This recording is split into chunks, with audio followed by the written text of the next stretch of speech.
Ayan guys. Ang saya-saya mo na siguro pag meron kang portion dito sa bahay. Diba? Ang cute. Ayan o. Oh. Diba? Ang cute o. Oh. Ayan siyang ano o. Ayan. Kunyari, meron kang area na isang area sa bahay na pwede mong gawa ng ganito. Ayan. Or under sa stairway mo. Diba? Yung sa may mas malaki-laking bahay, may mansion. Oh, yan, may mansion, no? Yan, ang cute nito, oh. Diba? Tapos gagawin mo ng ganyan. Gagawa ka ng fence. Diba? May fence ka. Ayan. O, diba? Ayan. So cute, diba, oh. Tapos ganito yung mga ano mo. Oh, nakakatuwa.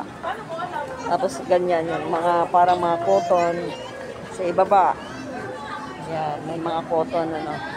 Ah, so cute nito. Oh, grabe. Oh, di ba?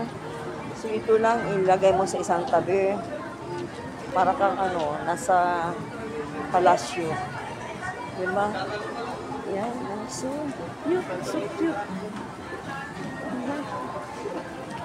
Ayan. Di ba? So cute. Diba? Ang cute naman. Dito ako nakukyutan sa fence niya, oh.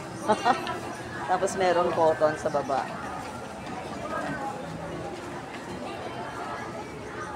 Narangan ko talaga eh, bakla ka.